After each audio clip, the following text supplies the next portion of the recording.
اوس راځو د ملحدینو د مذهب په باره کې څه نظریه ده؟ د ملحدینو نظریه د مذهب په باره کې د مذهب خلاف مخالفین یوه دعوه ذکر کوي چې د قدیم زمانې انسانانو به د خپل ځان د حفاظت لپاره د مافوق ابو صاحبانو ملحدین څه وایي؟ ملحدین وایي چې دا د قدیم زمانې د انسانانو به د خپل ځان د حفاظت لپاره د مافوق الفطرت د هستۍ تصور پیش کولو. دوی څه وایي؟ د مذهب تعریف دوی داسې کوي چې مصیبت کې دوی ځان محفوظ کړي ځکه چې هغه زمانه د ساینس ایجادات نه شوي. وایي کله به چې نور تندر ونیولو سپوږمۍ به تندر ونیولې وي نو هغه وخت کې ایجادات نه شوي نو دوی به ویل چې والله دا یو بلا د اسمان کې نو بس خلکو به د خدای عبادت کو. دا د دوی نظریه ده. کله چې به سیلاب راغی آفت به نازل شو نو هغوی به دا ګڼل چې دا مافوق الفطرت هستي هر څه کوي. په نن زمانه کې د ساینس تجرباتو دا ثابته کړه چې دا ولې کېږي مولوي صاحبانو دوی وایي که نه د مذهب په باره کې دا خبر یاد ساتئ. ګوره ښه دا د ملحدینو وایي چې دا مذهب خو انسانانو ایجاد کړی دی. چا؟ انسانانو. موږ دا ساینس خو انسانانو ایجاد کړی خو ساینس هم پرېږدئ که نه. لینن حق سلی وایي چې مذهب د انسان او د دې د ماحول نه پیدا شوی دی نو اوس هغه ماحول ختم شو یا ختمیږي.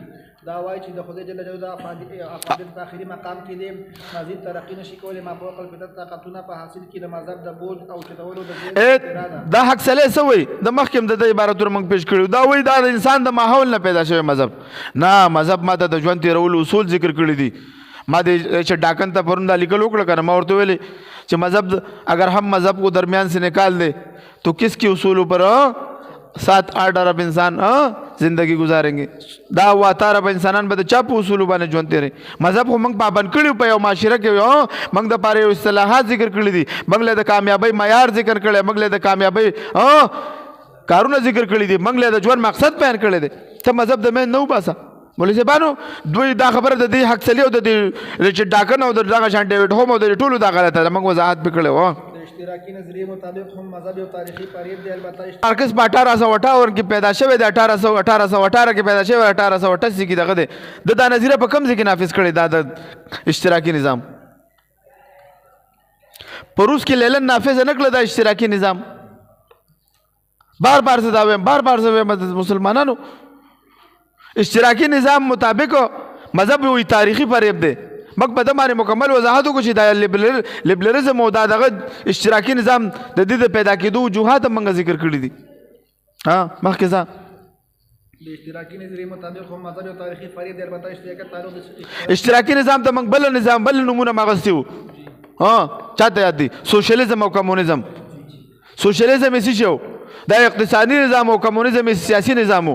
غټې غټې خبرې یاد ساتئ که نه یار تاسو؟ ټول مذاهب په اقتصادیت وایي چې مذهب سرمایه‌دارانو او جاګیردارانو ایجاد کړی دی. اوس سرمایه‌داري نظام ختمېدو کې دی نو مذهب به هم ختم شي. دوی وایي مذهب سرمایه‌دارانو دپاره ایجاد کړی دی. سرمایه‌دارو دې دپاره ایجاد کړی دی. مولوي صاحبانو د غریبانانو د غریبانانو دپاره څه کوي؟ د افیم او د نشې کار کوي. سرمایه‌دار د خپلې سرمایه حفاظت کوي. د چا په ذریعه؟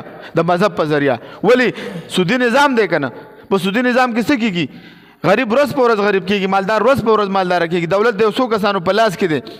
نو ویره دا وایي دا د سرمایه‌دار او تاجر ایجاد کړی. دا د چا نظریه ده؟ اشتراکي نظام والا وایي. مذهب غریبانو لپاره د افیمو د نشې په شان کار ورکوي ځکه ټول نظام په سود چلیږي چې د دې سره غریب په ورځ په ورځ غریب کېږي. دوی وایي کله چې د غریب دا ګوره کله چې د غریب دا نظریه وایي چې دنیا مې خرابه ده نو آخرت خو مشتری نو دې ته څه کېږي؟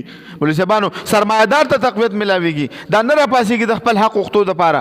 مولوي صاحبانو لینن په کال 1920 کې ویل چې موږ یو خدای نه منو د خدای تصور ارباب کلیسا او تاجرانو زمیندارانو ورکولو په دې خپلې لینن دا د لینن اقوال دي. لینن کوم چې په دا کې روس کې تیر شوی د مشهور د دوی صدر او موږ یو خدای نعوذ بالله نه بنو. وایي دا د خدای تصور چا؟ دا خو ارباب کلیسا ورکړی تاجرانو زمیندارانو ورکړی دی. ځکه خو چې دوی راله تاجران هم ختم کړو. اشتراکی نظام کې مال ته واغستو کلیسا هم ختمه کړه جماعت مسجد هم ختم کو. هر څه مذهب ټول ختم کو. اوس واپس شو واپس مذهب طرف ته روان شو. نور مذهب په مختلفو معنو سره استعمالېږي. موږ چې کله په فوري مسایلو کې اوس دلته وضاحت موږ تاسو ته د ټول ننني درس وضاحت درته وشو. ما مختلفو معنو سره مولوي صاحبان څه کېږي استعمالېږي چې په فروعي مسایلو کې موږ کله بحث کوو نو په معنا د مذهب په معنا د لارې سره ده.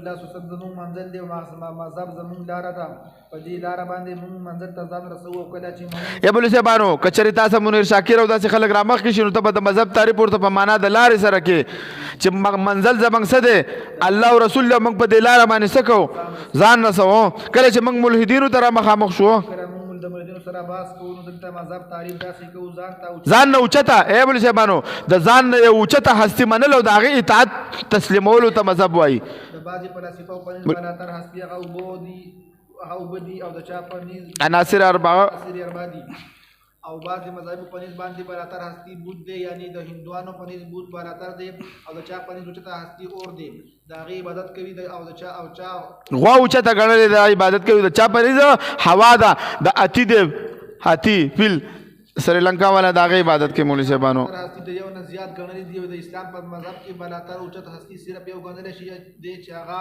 زموږ رب دی نو د مذهب معنا ده ځان نه برتر هستی منل او د هغې عبادت او اطاعت اختیارولو ته مذهب وایي د ملحد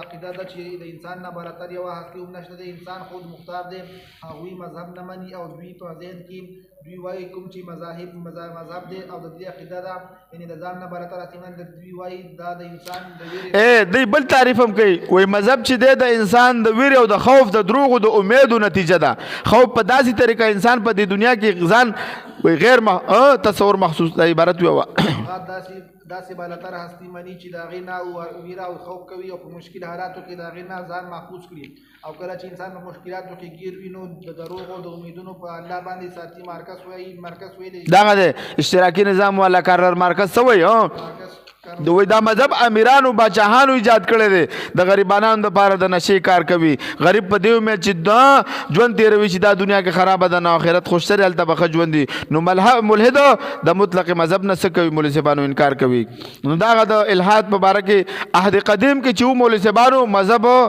غالب و عهد قدیم کمې زمانې ته وایي مولوي صاحبانو شاباسی 1500 زمانه پورې عهد قدیم وای درې ادوارو کنه عهد قدیم 15 صدې پورې نشاط ثانیه د 15 نواله تر د 1900 پورې د 19 نواله تر د 2000 پورې اوسه پورې عهد جدید د درې ادوار دي دا شاباسی دغه غټه خبره یاد ساتئ عهد قدیم کې مذهب غالب ودا بوایو او جدید الحاد څه چیز دی د جدید الحاد او قدیم الحاد په مابین کې فرق دا بوایو اهم درسونه دوستانو دا اوري واخر دعوانا الحمد لله رب العالمين